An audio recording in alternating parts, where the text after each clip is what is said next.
നോഹയുടെ പെട്ടകം എന്ന് ഒരുമാതിരിപ്പെട്ട എല്ലാവരും കേട്ടിട്ടുണ്ടാവും. അതിൻ്റെ ഒരു റീക്രിയേഷൻ കാണാനായിട്ടാണ് ഞങ്ങൾ എത്തിയിരിക്കുന്നത്. ഈ ഒരു പെട്ടകത്തിൽ എന്തൊക്കെ മൃഗങ്ങളുണ്ടായിരുന്നു, എങ്ങനെയാണ് ഇവരെയൊക്കെ സൂക്ഷിച്ചിരുന്നതിൻ്റെ ഒരു ഡെമോൺസ്ട്രേഷനാണ് ഇത് നമ്മൾ കാണുന്നത്. God gave me the basic instructions to build the ark. Kentucky സ്റ്റേറ്റിലെ വില്യംസ്റ്റൗണിലാണ് ഈ ഒരു നോഹാസ് ആർക്ക്, നോഹയുടെ പെട്ടകത്തിന്റെ റെപ്ലിക്ക സ്ഥിതി ചെയ്യുന്നത്.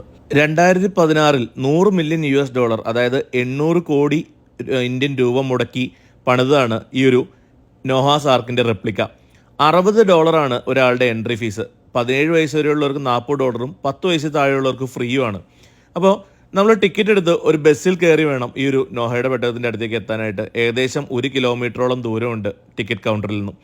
നമ്മൾ പെട്ടകത്തിൻ്റെ അടുത്തേക്ക് നടക്കുന്ന വഴിയിൽ ചെറിയ കൂടുകളിൽ കിളികളെയൊക്കെ ഇട്ടിരിക്കുന്നത് കാണാം. ഈ ഒരു നോഹയുടെ പെട്ടകത്തിൻ്റെയൊക്കെ അടുത്തേക്ക് നമ്മൾ നടന്നെത്തുമ്പോഴാണ് ഇതിൻ്റെ ശരിക്കുള്ള വലിപ്പം മനസ്സിലാവുന്നത്. ബൈബിളിൽ പറഞ്ഞിട്ടുള്ള അതേ വലിപ്പത്തിൽ തന്നെയാണ് നോഹയുടെ പെട്ടകത്തിൻ്റെ റെപ്ലിക്ക ഇവിടെ ഉണ്ടാക്കിയിട്ടുള്ളത്. ഏകദേശം 3-4 മണിക്കൂർ എടുക്കും നമ്മൾ ഈ ഒരു നോഹയുടെ പെട്ടകം മൊത്തമായിട്ട് കണ്ടു തീർത്ത് ഇറങ്ങി വരാനായിട്ട്. ഇപ്പോൾ ഇവിടെ നോഹയുടെ പെട്ടകത്തിൽ എന്തൊക്കെയുണ്ട് എന്നുള്ളത് കൃത്യമായിട്ട് മെൻഷൻ ചെയ്തിട്ടുണ്ട്. നോഹയുടെ പെട്ടകത്തിൻ്റെ എൻട്രൻസിലേക്ക് എത്തിക്കഴിഞ്ഞു കഴിയുമ്പോൾ അവിടെ ഇടതുവശത്തായിട്ട് നമുക്ക് ഒരുപാട് കൂടുകൾ കാണാൻ പറ്റും. പിന്നീട് അങ്ങോട്ട് മൊത്തം ഇതുപോലെയുള്ള കൂടുകളാണ്. ഇത് കുറച്ചുകൂടി റിയലിസ്റ്റിക് ആകാൻ വേണ്ടി ഇതിൽ നിന്ന് സൗണ്ട് ഒക്കെ കൊടുത്തിട്ടുണ്ട്, ഓരോ കിളികളുടെയും ജീവികളുടെയും ഒക്കെ. അതൊക്കെ കേട്ട് നമ്മളിങ്ങനെ മുമ്പോട്ട് പോയി കഴിയുമ്പോൾ നമ്മൾ ഒരുപാട് ഭരണികൾ ഇരിക്കുന്നത് കാണാം. വെള്ളം സ്റ്റോർ ചെയ്യുന്നതും പിന്നെ ഭക്ഷണം സ്റ്റോർ ചെയ്യുന്നതായിട്ട് ഒരുപാട് കാണാൻ പറ്റും. ഈ ഒരു കൂടുകളിൽ നിന്ന് എങ്ങനെയാണ് ഇതിൻ്റെ വേസ്റ്റ് പുറത്തേക്ക് എടുക്കുന്നതെന്നും എങ്ങനെയായിരുന്നു ഇത് ക്ലീൻ ചെയ്തതിൻ്റെയൊക്കെ ഒരു കറക്റ്റ് പിക്ചറൈസേഷനും അതുപോലെ എങ്ങനെയാണ് വെള്ളവും ഭക്ഷണവും കൊടുത്തുകൊണ്ടിരുന്നതിൻ്റെയൊക്കെ ഒരു കറക്റ്റ് ഡീറ്റെയിലിംഗ് അവിടെ കൊടുത്തിട്ടുണ്ട്. ഒരുപാട് കൂടുകൾ നമുക്ക് കാണാൻ പറ്റും. അതുപോലെ നോഹയുടെ പെട്ടകത്തിൻ്റെ അകത്ത് പ്രാർത്ഥന എങ്ങനെയായിരുന്നു നടന്നിരുന്നതെന്നൊക്കെ എൻ്റെ ഒരു പിക്ചറൈസേഷൻ അവിടെ ഉണ്ട്. അതുപോലെ ഭരണികളിൽ വെള്ളം സൂക്ഷിച്ചിരുന്നത്, ഈ കാണുന്നത് ഓന്ത് വർഗത്തിൽപ്പെട്ട ജീവികളെ സൂക്ഷിച്ചിരിക്കുന്നതാണ്. അവർക്ക് എങ്ങനെയാണ് ഭക്ഷണം ലഭിച്ചുകൊണ്ടിരുന്നതെന്ന് സെൽഫായിട്ട് മൾട്ടിപ്ലൈ ചെയ്യുന്ന ഈ ഒരു പ്രാണികൾ ഇതിൻ്റെ ഈ ഒരു ബോക്സിൽ നിന്നും ഒരു പൈപ്പ് വഴി ഇതിലേക്ക് കടന്നു വരുമ്പോൾ അവരതിനെ ഭക്ഷിച്ചാണ് ജീവിച്ചുകൊണ്ടിരുന്നതിൻ്റെയൊക്കെ കറക്റ്റ് കാര്യങ്ങളെല്ലാം കൊടുത്തിട്ടുണ്ട്.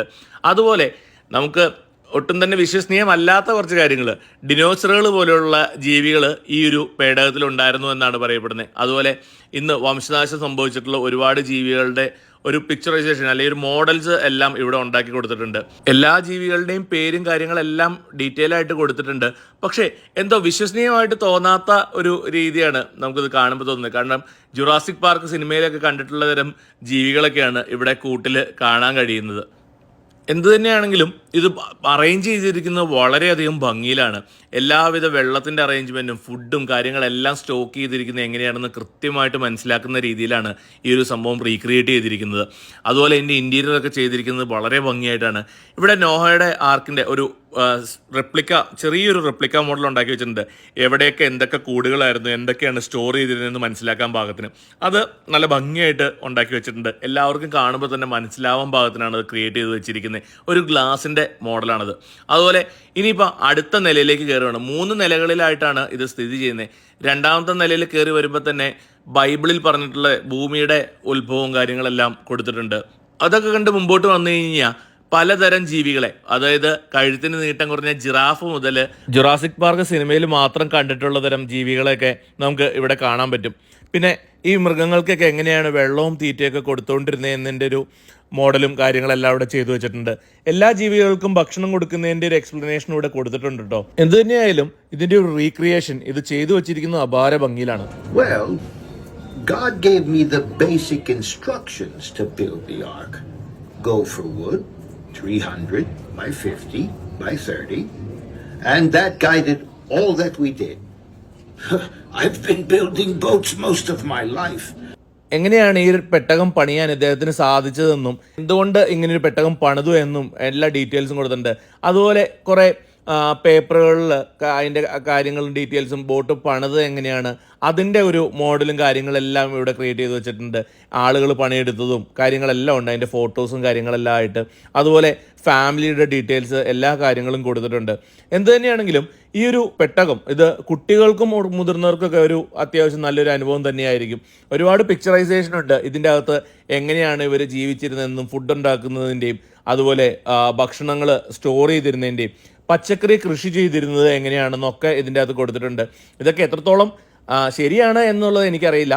എല്ലാ നിലകളിലും നമ്മൾ വന്നു കഴിയുമ്പോൾ ഇതുപോലെയുള്ള കിളിക്കൂടുകളും കിളികളെയും നമുക്ക് അതിൻ്റെ അകത്ത് കാണാം. അതുപോലെ അവരുടെ ശബ്ദങ്ങളും എല്ലാം റിയലിസ്റ്റിക് ആയിട്ട് ചെയ്തു വെച്ചിട്ടുണ്ട്. അതുപോലെ ഇതിന് കൂടുതൽ ഇമ്പോർട്ടൻസ് കൊടുക്കുന്നത് ബൈബിളിലെ വചനങ്ങളും ബൈബിളിലെ കാര്യങ്ങളെല്ലാം അതുപോലെ തന്നെ കൊടുക്കുക, അതിൻ്റെ പ്രസൻറ്റേഷൻസ് ഒരു ഭാഗത്ത് കൊടുക്കുക, ഇതെല്ലാമാണ് ചെയ്തിരിക്കുന്നത്. അതുപോലെ എന്നാണ് ഈ ഒരു ഫ്ലഡ് ഉണ്ടായത്, എത്ര നാൾ ഈ ഒരു ഫ്ലഡ് നീണ്ടു നിന്നു, എങ്ങനെയാണ് ഇവർ ഇതിൽ കഴിഞ്ഞത് എന്നതിൻ്റെയൊക്കെ ഒരു പിക്ചറൈസേഷൻ ഇവിടെ കൊടുത്തിട്ടുണ്ട്. അതുപോലെ ഏകദേശം 1 വർഷം ഈ ഫ്ലഡ് നീണ്ടു നിന്നു, 1 വർഷത്തിന് ശേഷമാണ് ഇവർ വീണ്ടും ഭൂമിയിൽ കാലുകുത്തിയത് എന്നൊക്കെ ഇതിൻ്റെ അത് പറയുന്നുണ്ട്. ഇവിടെ ഒരുപാട് പിക്ചേഴ്സും കാര്യങ്ങളെല്ലാം ഉണ്ടാക്കി ഒരു ബൈബിളിൻ്റെ അടിസ്ഥാനമാക്കിയാണ് ഈ ഒരു സംഭവം ക്രിയേറ്റ് ചെയ്തിരിക്കുന്നത്. ഏതായാലും ഇത് നിർമ്മിച്ചിരിക്കുന്നത് വളരെയധികം ഭംഗിയിലാണ്, വളരെയധികം എഫേർട്ട് എടുത്ത് ഒരുപാട് പൈസ ചിലവൊക്കെയാണ് ഇത് ഉണ്ടാക്കിയിരിക്കുന്നത്. ഇവിടെ നമ്മൾ താഴത്തേക്ക് എത്തിക്കഴിയുമ്പോൾ ഒരു സുവനീർ ഷോപ്പും കാര്യങ്ങളെല്ലാം ഉണ്ട്, നമുക്ക് വേണ്ട സുവനീർസ് ഇവിടുന്ന് വാങ്ങാം. അതുപോലെ ഇതൊരു മസ്റ്റ് വിസിറ്റ് പ്ലേസ് എന്ന് ഞാൻ പറയില്ല, വേണമെങ്കിൽ താല്പര്യമുള്ളവർക്ക് ഒന്ന് പോയി നോക്കാം. അതുപോലെ ഇവിടെ ഒരു ബൊഫേ ഉണ്ട്, അത് അത്യാവശ്യം വെർത്താണ്. $19 അത്യാവശ്യം നല്ല രീതിയിൽ വെറൈറ്റി ഫുഡ് കഴിക്കാം. അപ്പോൾ എന്തായാലും അടുത്തൊരു വീഡിയോ ആയിട്ട് പിന്നെ കാണാം. അതുവരേക്കും ബൈ.